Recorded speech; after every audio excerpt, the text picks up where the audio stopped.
అలాగే court cases ఎలాంటి convictions వస్తాయి, అలాగే లా అండ్ ఆర్డర్ సిచ్యువేషన్ ఎలా ఉంది దానిలో, అలాగే ఉమెన్ సేఫ్టీ, సైబర్ క్రైమ్, అలాగే రోడ్ యాక్సిడెంట్స్ మీద మనం ఓవరాల్గా రివ్యూ చేసుకుందాం. ఇది ముఖ్యంగా 2025లో మనం క్రైమ్ తీసుకుంటే దాదాపు 2024తో పోలిస్తే 35% ఆఫ్ క్రైమ్ మనం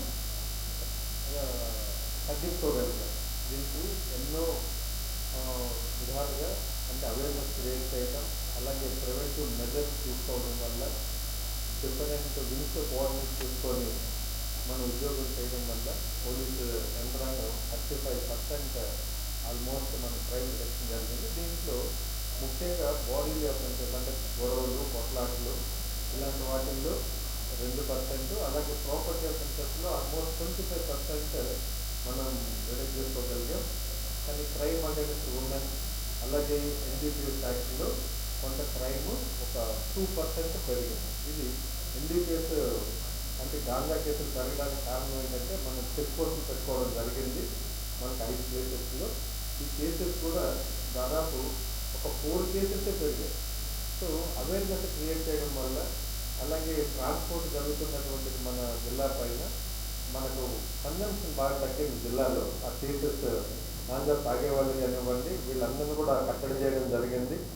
2024తో పోలిస్తే మనకు తాగేవాళ్ళు బాగా తగ్గారు. బట్ ట్రాన్స్పోర్ట్స్ ఎవరు చేస్తున్నారు మనకి చెక్ పోస్టులు పెట్టడం, 5 చెక్ పోస్టులు పెట్టడం వల్ల ఈ కేసెస్ ఎక్కువగా జరిగాయి. సో కన్జంప్షన్ బాగా తగ్గింది. ట్రాన్స్పోర్ట్ ఒడిశా నుంచి వయా విజయనగరం వెళ్తున్నటువంటి వీళ్ళని మనం ఇంటర్సెప్ట్ చేసి ట్రైన్, బస్సెస్, వెహికల్స్ ద్వారా వెళ్తున్నటువంటి వాళ్ళని మనం పట్టుకోవడం జరిగింది. అందుకని ఈ కేసెస్ పెరిగాయి. అలాగే సైబర్ క్రైమ్ కూడా దాదాపు 30% తగ్గడం జరిగింది. అలాగే డిఫరెంట్ హెడ్స్లో other offences, social media offences ఇలాంటివి అన్నీ తీసుకుంటే ఓవరాల్గా 35% మనం క్రైమ్ని రెడ్యూస్ చేసుకోగలిగాం. అలాగే murder cases, body offences, murder for gain ఈ కేసెస్ అన్నీ కూడా బాగా డ్రాస్టిక్గా బాగా తగ్గడం జరిగింది. నైట్ బీట్ పెంచడం వల్ల ప్రాపర్టీ అఫెన్సెస్, అలాగే పాత గ్యాంగ్స్ ఎవరున్నారో ఐడెంటిఫై చేసి అరెస్ట్ చేసి వీళ్ళని జైలు పంపించడం వల్ల సో వాళ్ళ మీద కంట్రోల్ కూడా రౌడీ షేది సస్పెక్ట్ షీట్ హోల్డర్స్ ఎవరైతే ఈ యొక్క దొంగతనాలు వీటిల్లో పాల్గొన్నారో వీళ్ళందరినీ కూడా మనం కంట్రోల్ చేస్తూ ఈ యొక్క వీళ్ళని రెగ్యులర్గా వీళ్ళ మూమెంట్స్ని వాచ్ చేస్తూ వీళ్ళు ఎక్కడ దొంగతనాలు జరగనివ్వకుండా వీళ్ళని కట్టడి చేయడం వల్ల మనం మంచి రిడక్షన్ దీంట్లో చేసుకోగలిగాం. అది ఒక గొప్ప అచీవ్మెంట్. అలాగే మనకు గాంజా కేసెస్, గాంజానే కాకుండా ఎక్సైజ్ కేసెస్, ఈ బెల్ట్ షాప్స్ ఇలాంటి వాటి మీద దాదాపు 260 మంది మీద మనం కేసులు పెట్టి వీళ్ళని కూడా మనము కొంతమందిని జైలుకి పంపడం జరిగింది. గాంజా కేసెస్ 87 కేసెస్ మనం ఇప్పటి వరకు రిజిస్టర్ చేసాం. అలాగే drunk and drive, open drunk and drive కేసెస్లో దాదాపు 4825 కేసెస్ని మనం రిజిస్టర్ చేయడం జరిగింది. దీంట్లో దాదాపు లాస్ట్ ఒక 3 monthsలో ఈ ఇయర్లో 100 మెంబర్స్ని జైలుకి కూడా వెళ్ళడం జరిగింది. మందు తాగి బండ్లు 2 వీలర్ కానీ కార్లు తోలే వాళ్ళని ఐడెంటిఫై చేసి వారం రోజులు, 10 రోజులు, 3 రోజులు అలాగా వీళ్ళకి పనిష్మెంట్ కింద దాదాపు 100 మందిని మనం రీసెంట్గా లాస్ట్ 3 monthsలో వీళ్ళందరినీ కూడా జైలు పంపడం జరిగింది. అలాగే ఓపెన్ డ్రింకింగ్, పబ్లిక్ ప్లేసెస్లో తాగేవాళ్ళు, అలాగే ప్రజలకి అసౌకర్యం కలిగించేటువంటి, ఇబ్బందిగా కలిగించేటువంటి దాదాపు 17,000 కేసెస్ని మనం బుక్ చేయడం జరిగింది. అలాగే రోడ్ సేఫ్టీకి వస్తే ఈ చలాన్ సిస్టమ్ ద్వారా దాదాపు 66,000 కేసెస్ మనం బుక్ చేయడం జరిగింది. దీంట్లో 35,000 కేసెస్ దగ్గర అమౌంట్ మనము చలాన్ రియలైజేషన్ చేయించాం. దాదాపు 53% మనము ప్రజల దగ్గర ఆ ఫైన్ వేసి వాళ్ళకి ఈ యొక్క అమౌంట్ను కూడా కట్టించడం జరిగింది. అలాగే మనకు హిస్టరీ షీట్స్ ఎవరైతే నేరాల్లో పాల్గొన్నటువంటి వాళ్ళు ఉన్నారు, అలాగే దొంగతనాలు చేసిన వాళ్ళు, అలాగే అమ్మాయిల పైన పోక్సో కేసులు ఇన్వాల్వ్ అయినటువంటి వాళ్ళు, రేప్ కేసెస్లో ఇన్వాల్వ్ అయిన వాళ్ళు, అలాగే భూతగాదాల్లో ఇన్వాల్వ్ అయినటువంటి వాళ్ళు, ఇలాగా ఎన్డీపీఎస్ అంటే గాంజా కేసుల్లో, మాదక ద్రవ్యాల్లో ఇన్వాల్వ్ అయినటువంటి వాళ్ళందరి మీద కూడా ఈ సంవత్సరం మనం 473 రౌడీ షీట్లు కొత్తగా ఓపెన్ చేసి వీళ్ళ మీద మంచి నిఘా పెట్టడం జరిగింది. మళ్ళీ వీళ్ళ అఫెన్స్ వైపు వెళ్లకుండా మళ్ళీ వాళ్ళ యొక్క మూమెంట్ని రెగ్యులర్గా మనం వాచ్ చేస్తూ వాళ్ళ మీద 473 మెంబర్స్ మీద మనం నిఘా పెట్టడం జరిగింది. అలా షీట్లు కూడా ఓపెన్ చేస్తాం. అలాగే పీడీ యాక్ట్ మనకు డిఫరెంట్ హెడ్స్ ఉన్నాయి. పీడీ యాక్ట్ ప్రకారం ఇప్పటి వరకు మనం కొన్ని ప్రపోజల్ పంపిస్తే 2 ప్రపోజల్స్ మనకు శాంక్షన్ అయ్యాయి. ఆల్రెడీ వాళ్ళని జైలు కూడా మనం 1 year వాళ్ళు వైజాగ్ సెంట్రల్ జైల్లో వాళ్ళు ఉండాల్సి వస్తుంది, వాళ్ళని పంపించడం జరిగింది. అలాగే గాంజా కేసులు ఎవరు ఇన్వాల్వ్ అయ్యారు, బాగా నొటోరియస్ ఫెలోస్, వీళ్ళని 17 మంది మీద ప్రపోజల్ పెట్టాం మనం గవర్నమెంట్కి. 7 మెంబర్స్కి పైన మనకు ఆర్డర్స్ వచ్చాయి. 7 మెంబర్స్ కూడా 1 year జైల్లో ఉంటారు. ఇప్పటి వరకు 7 మెంబర్స్ మనం పంపడం జరిగింది. రీసెంట్గా 2 days బ్యాక్ కూడా ఒక నొటోరియస్ గాంజా అఫెండర్ను కూడా మనం పంపడం జరిగింది. అలాగే ఫైనాన్షియల్ ఇన్వెస్టిగేషన్, ఈ యొక్క గాంజా కేసుల్లో ఇన్వాల్వ్ అయినటువంటి వాళ్ళు సంపాదించిన డబ్బుతో ఎక్కడ సీజ్ దాన్ని ఆ డబ్బును కూడా మనం దాదాపు 3,45,00,000 వాళ్ళ ప్రాపర్టీస్ని సీజ్ చేయడం జరిగింది. సో అలాగే మిస్సింగ్ కేసెస్ దాదాపు ఉమెన్ మిస్సింగ్ ఎక్కువగా ఉంటుంది, ఉమెన్ ఎక్కువగా ఉన్నారు. వీళ్ళల్లో దాదాపు మనం 377 కేసులు రిజిస్టర్ అయితే 316 కేసుల్లో మనం ట్రేస్ చేయడం జరిగింది. ఆ ఫ్యామిలీస్కి మరలా రిజిస్టర్ చేయడం జరిగింది. మనం వాళ్ళని ఐడెంటిఫై దాదాపు 85% ఇది.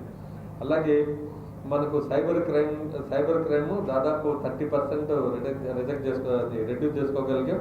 ప్రాపర్టీ అఫెన్సెస్ కూడా దాదాపు 33.32% రికవరీ, డిటెక్షన్ 44% రిడక్షన్ ఉంది. అలాగే పోక్సో కేసెస్లో ముఖ్యంగా చిన్నపిల్లల మీద, మైనర్ గర్ల్స్ మీద అత్యాచారాలకి పాల్పడినటువంటి వాళ్ళకి ఈ సంవత్సరం విజయనగరం జిల్లాలో ఒక రిమార్కబుల్ వాళ్ళకి చట్టం ద్వారా వాళ్ళకి సరైనటువంటి పనిష్మెంట్ వచ్చింది. ఇప్పటి వరకు దాదాపు 25 మందికి లైఫ్ కన్విక్షన్, అలాగే 20 years, అలాగే 25 years, 10 సంవత్సరాలు, దాదాపు 25 మందికి దీంట్లో పనిష్మెంట్ వచ్చింది. వాళ్ళందరినీ కూడా జైలు పంపించడం జరిగింది. ఇది చిన్నపిల్లల మీద ఏదైనా అఘాయిత్యాలు చేస్తే వాళ్ళకి జైలే, చివరికి వాళ్ళు జైల్లో ఉండాల్సిందే, జైల్లో మగ్గాల్సిందే అన్నటువంటి దానికి ఒక ఇన్వెస్టిగేషన్ ద్వారా మనం కోర్టులో సక్సెస్ఫుల్గా దాదాపు 25 మందికి మనం పనిష్మెంట్ ఇప్పించగలిగాం. ముఖ్యంగా 3 నెలల క్రితం జరిగినటువంటి కేసుల్లో కూడా స్పీడ్ ట్రయల్ ద్వారా మనం చేయించడం వల్ల వాళ్ళకు కూడా లైఫ్ పనిష్మెంట్ వచ్చింది. ఒక 2 days బ్యాక్ కూడా ఒక 6 months క్రితం జరిగినటువంటి పోక్సో కేసుల్లో జడ్జిమెంట్ రావడం, అతనికి దాదాపు 20 సంవత్సరాలు పనిష్మెంట్ రావడం జరిగింది. సో ఇలాగా తప్పు చేసిన వాళ్ళని కఠినంగా శిక్షించే విధంగా ఇన్వెస్టిగేషన్ చేసినటువంటి ఆఫీసర్స్, అలాగే రోడ్ సేఫ్టీ మనం 4 angles ప్రజెంట్ బాగా ట్రెండ్లో ఉన్నటువంటి 4 angles తీసుకున్నాం. అలాగే ఆనరబుల్ సీఎం గారు కూడా కొన్ని డైరెక్షన్స్ ఇవ్వడం జరిగింది ఎలా చేయాలి. ఉమెన్ సేఫ్టీ మీద హైయెస్ట్ కాన్సన్ట్రేషన్ చేశాం. అలాగే యువత చెడిపోకుండా, గాంజా వైపు అట్రాక్ట్ కాకుండా వాళ్ళని ఎడ్యుకేట్ చేసే విధంగా మనం ఎన్నో కార్యక్రమాలు చేపడుతున్నాం ప్రతి స్కూల్కి. అలాగే హెల్మెట్ వాడకం, ప్రతి ఒక్కరు కూడా రోడ్ సేఫ్టీ చాలా ఇంపార్టెంట్. హెల్మెట్ వాడకాన్ని ఎక్కువగా పెంచి ఈ మరణాలని, యాక్సిడెంట్ జరుగుతున్నాయి, రెగ్యులర్గా వెహికల్స్ పెరుగుతున్నాయి డే బై డే. అలాగే మూమెంట్ కూడా పెరుగుతుంది కాబట్టి యాక్సిడెంట్ అయ్యేదానికి అవకాశాలు ఎక్కువ ఉన్నాయి. అందుకని హెల్మెట్లు వాడకం, అలాగే ప్రతి ఒక్కరూ అన్ని డాక్యుమెంట్స్ పెట్టుకొని వెళ్ళే విధంగా వాళ్ళకి. చివరిగా సైబర్ క్రైమ్ కూడా డిజిటల్ అరెస్టులు చేస్తున్నారు. ఈ డిజిటల్ అరెస్ట్లో బాగా రిటైర్డ్ ఎంప్లాయీస్ని, అలాగే బిజినెస్ పీపుల్ని, గవర్నమెంట్ ఎంప్లాయీస్ని వీళ్ళని టార్గెట్ చేసి భయపెట్టి, భయభ్రాంతులు చేసి అరెస్ట్ చేస్తామని చెప్పి వాళ్ళ యొక్క సంపాదన అంతా కూడా వివిధ రూపాల్లో వాళ్ళు తీసేసుకుంటున్నారు. అలాంటి వాళ్ళని కూడా ఒక అవేర్నెస్ మన జిల్లాలో ఈ 4 items పైన ఒక ఛాలెంజ్గా తీసుకొని గాంజా మీద సంకల్పం అనే ఒక ప్రోగ్రాం ద్వారా, అలాగే ప్రతి ఆ వెహికల్ ద్వారా విలేజ్లకు వెళ్తూ ఎక్కడ గాంజా స్పాట్ ఎక్కడెక్కడ వాడకం ఉందో అలాంటి దగ్గర ఎక్కడెక్కడ యూజర్స్ ఉన్నారో ఆ ఏరియాలో ఒక అవేర్నెస్ క్రియేట్ చేయడానికి కోసం సంకల్పం అనే ఒక ప్రోగ్రాం ద్వారా, ఆడియో వీడియో ద్వారా ప్రజలకు అవగాహన కల్పిస్తూ, అలాగే లాస్ట్ ఈ మంత్లో అభ్యుదయం అనే ఒక సైకిల్ యాత్ర మన డిఐజీ గారు, వైజాగ్ రేంజ్ డిఐజీ గారు గోపీనాథ్ జెట్టి గారు ఆయన డిజైన్ చేశారు. ఈ మన ఉత్తరాంధ్ర 5 జిల్లాలను కలుపుతూ రాయకరావుపేటలో స్టార్ట్ అయినటువంటి అభ్యుదయం అనేటువంటి సైకిల్ యాత్ర మా పోలీసు సోదరులే ప్రతి దారి పొడగాకు అప్ టు ఇచ్చాపురం వరకు దాదాపు 1000 kilometers వాళ్ళు ప్రయాణం చేస్తూ మధ్యలో ప్రతి స్కూలు, తగిలినట్టు దారిలో ఉన్నటువంటి స్కూల్స్, అలాగే కాలనీస్ అందరూ కూడా అవేర్నెస్ క్రియేట్ చేస్తూ ఆ సైకిల్ యాత్ర మన విజయనగరం కూడా దాటి ఇప్పుడు శ్రీకాకుళంలో ఉంది. వాళ్ళందరూ కూడా గాంజా యొక్క ఇంపాక్ట్, దానివల్ల లైఫ్ ఏ విధంగా యువత కోల్పోతుంది, దానికి అవేర్నెస్ క్రియేట్ చేసేదానికి ఆ ప్రోగ్రాం పెట్టాం. అలాగే సైబర్ క్రైమ్ బారిన పడకుండా, అలాగే హెల్మెట్ వాడి ప్రాణాలు కాపాడుకోవాలి, అలాగే గుడ్ టచ్ బ్యాడ్ టచ్ చిన్నపిల్లలకి చిన్నప్పటి నుంచే వాళ్ళకి నేర్పించి పెద్ద అయితే వాళ్ళకి ఆత్మస్థైర్యం ఉండే విధంగా స్కూల్స్లోనే వాళ్ళకి గుడ్ టచ్ బ్యాడ్ టచ్ మనం స్కూల్స్లో అన్ని స్కూల్స్కి పోలీసులను పంపించడం, అలాగే టీచర్స్తో మాట్లాడి చిన్నపిల్లలకి గుడ్ టచ్ బ్యాడ్ టచ్ నేర్పించడం వల్ల పోక్సో కేసులు తగ్గించడం, అలాగే విస్తృతమైనటువంటి అవగాహన, అలాగే ఎడ్యుకేషన్ వాళ్ళకి తెలియజేయడం నేరాలు, అలాగే హెల్మెట్ లేకపోతే ఎటువంటి అనర్థాలు జరుగుతాయి, అలాగే వాళ్ళకి ఎడ్యుకేట్ చేస్తూ, అలాగే డ్రంక్ అండ్ డ్రైవ్ చేస్తే జైలుకి పోవాల్సి వస్తుంది, ఆ ఫ్యామిలీ రోడ్డు పడుతుంది చనిపోతే అనేసి ఒక కాన్సెప్ట్తో మనం ఎన్నో ఎడ్యుకేట్ చేసేదానికి ప్రోగ్రామ్స్ అన్నీ కూడా డిజైన్ చేసి ఈ జిల్లాలో ఈ 4 యాంగిల్లో కూడా మనం అఫెన్సెస్ని బాగా తగ్గించడం జరిగింది.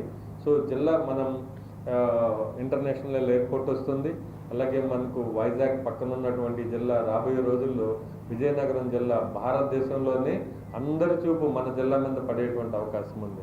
ఎంత డెవలప్ అవుతారు, ఎంత ప్రశాంతంగా ఈ జిల్లా ఉంది, ఇంకా ఎంత డెవలప్ అవుతుంది. ఎందుకంటే గూగుల్ సెంటర్ రావటం, అలాగే విశాఖపట్నం దగ్గరగా ఉండటం, ఒక ఇంటర్నేషనల్ ఎయిర్పోర్ట్ ఒక 6-7 monthsలో మనకు ప్రారంభం కావటం, ఇవన్నిటి ఇంపార్టెంట్ దృష్ట్యా మన జిల్లా మీద అందరికీ ఒక ఎక్స్పెక్టేషన్ ఉంటుంది, అలాగే ఒక అబ్జర్వేషన్ కూడా ఉంటుంది. కాబట్టి నేను అందరినీ పాత్రికేయ మిత్రులు మిమ్మల్ని అందరినీ కోరుకుంటున్నాను, ఈ యొక్క అవేర్నెస్ ప్రోగ్రామ్స్ని విరివిరిగా ప్రజల్లోకి తీసుకెళ్ళడానికి ముఖ్యంగా మీ యొక్క సాధనం అంటే మీడియానే ముఖ్యం. మా యొక్క అవేర్నెస్ ప్రోగ్రామ్స్ కానివ్వండి, అలాగే చేసినటువంటి పనులు కూడా ప్రజలకి తెలియజేసేదానికి మీకు అందరికీ మరొకసారి అభినందనలు. Thank you. ఓకే.